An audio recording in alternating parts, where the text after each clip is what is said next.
اعوذ باللہ من الشیطان اللعین الرجیم بسم اللہ الرحمن الرحیم الحمد لأہلہ والصلاة علی اہلہا اما بعد۔ عنوان گفتگو معنویت سے دوری کے جو اسباب ہے اور معنویت سے دور کرنے والی چیزوں کے بارے میں کچھ مطالب عرض کر رہا تھا۔ ان میں سے گزشتہ عرض ہوا ہم نشین ہے جسے دوست کہا جاتا ہے، خلیل، ساتھی بہت مہم ہے انسان کی زندگی میں۔ دوست کے انتخاب میں دقت کریں، توجہ کریں۔ بابصیرت انسان کسے کہتے ہیں؟ بابصیرت انسان اسے کہتے ہیں جو اچھے دوست کی انتخاب کریں۔ بصارت ظاہر آنکھ سے دیکھنے کو کہتے ہیں، بصیرت قلب سے دیکھنے کو کہتے ہیں۔ لہٰذا بہت سے لوگ ممکن ہے آنکھ کے ذریعے ظاہر بصارت سے، اس ظاہر دیکھنے سے کسی افراد کو انتخاب کریں، دوست بنا لیں، لیکن چشم دل سے انتخاب کرنے کی ضرورت ہے۔ معصومین اس کی طرف زیادہ تاکید کرتے ہیں، جس طرح امام حسین کی زندگی میں حبیب ابن مظاہر جیسی شخصیت کو امام دوست بناتے ہیں۔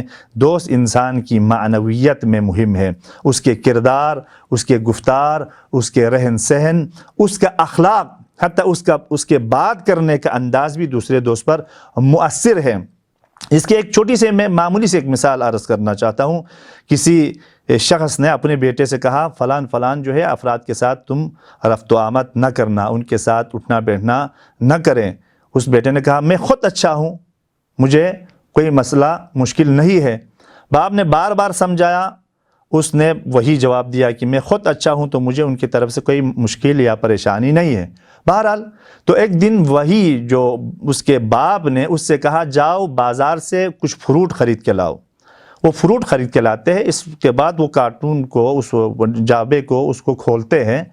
جب وہ کھولتے ہیں تو اس میں تمام فروٹ کو جب اس سے والد نے کہا نکالیں، وہ ایک ایک کر کے نکال رہا تھا، اتنے میں اس میں ایک دانہ خراب یا دو دانہ خراب فروٹ نکلے۔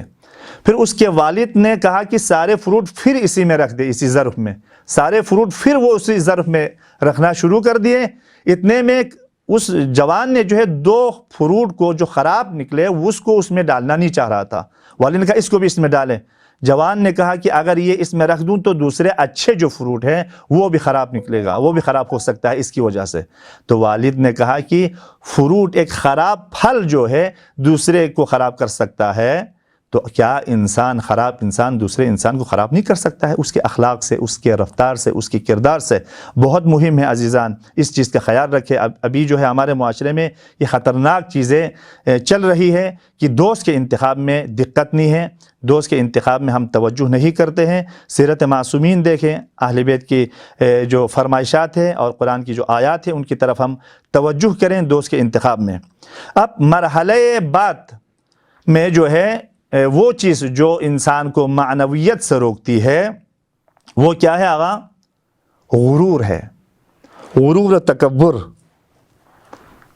تکبر ہے، تکبر سب سے خطرناک چیز ہے۔ لَيَدْغَى أَنْ رَآهُ اسْتَغْنَى۔ انسان جو ہے ہر چیز سے اپنے آپ کو بے نیاز سمجھنے لگتا ہے۔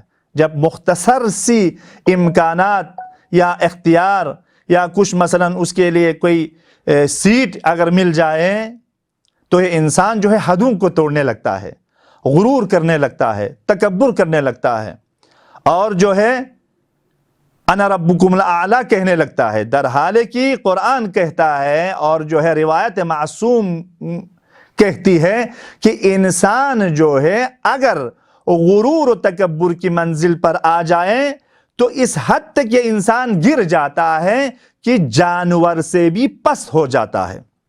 قرآن کی متعدد آیات ہیں، آپ دیکھیں بعض مقامات پر اسی انسان کے لیے کیا استعمال کیا ہے؟ کمثل الحمار یحمل اسفارا، گدھے کی تشبیہ دی ہے، گدھے کی طرح ہے۔ وہ گدھے کا کام کیا ہے؟ بار کو جو ہے، سامان کو جو ہے ادھر ادھر تک لے کے جانا اس کا کام نہیں ہے. اس پہ کتنی یا جتنی قیمتی کتاب اس کے پشت پر ہو اس کو کوئی فائدہ دینے والا نہیں ہے. تکبر جب ہو جاتا ہے انسان، اور اسی طرح جو ہے کل انعام ہو جاتا ہے. کل انعام ہے یعنی چار پاؤں کی طرح، مثلا جس طرح چار پائے جانور کی طرح اس کی طرف ہو جاتا ہے، جانور کی طرح، بھیڑ بکریوں کی طرح ہو جاتا ہے. اور آخری مرحلے میں جو ہے یہ انسان اگر تکبر کی منزل پر آ جائے تو قرآن نے ایک اور آیت میں ارشاد فرمایا وَإِذْ قُلْنَا لِلْمَلَائِكَةِ اسْجُدُوا لِآدَمَ فَسَجَدُوا إِلَّا إِبْلِيسَ أَبَى وَاسْتَكْبَرَ وَكَانَ مِنَ الْكَافِرِينَ. ابلیس زندگی بھر خدا کی اطاعت و عبادت میں مصروف تھے، ایک تکبر کی وجہ سے، غرور کی وجہ سے، کبر کی وجہ سے جو ہے وہ جو ہے فَخْرُجْ فَإِنَّكَ رَجِيمٌ، اس دائرہ الہی سے یا اس دائرے سے جہاں پر ملائکہ کے ساتھ رہتے تھے اس سے اس کو نکال دیا، خارج ہوا، اور قیامت تک لعنت الہی اور مؤمنین کے لعنت کا شمار ہوا، لعنت کے شمار ہوا، اور گرفتار لعنت اور گرفتار عذاب ہو. وہ کس وجہ سے ہے؟ وہ اس وجہ سے ہے کہ غرور و تکبر کی وجہ سے ہے. خدا ہمیں اس غرور و تکبر کی اس بری صفت سے ہمیں بچائے. والسلام علیکم ورحمۃ اللہ وبرکاتہ.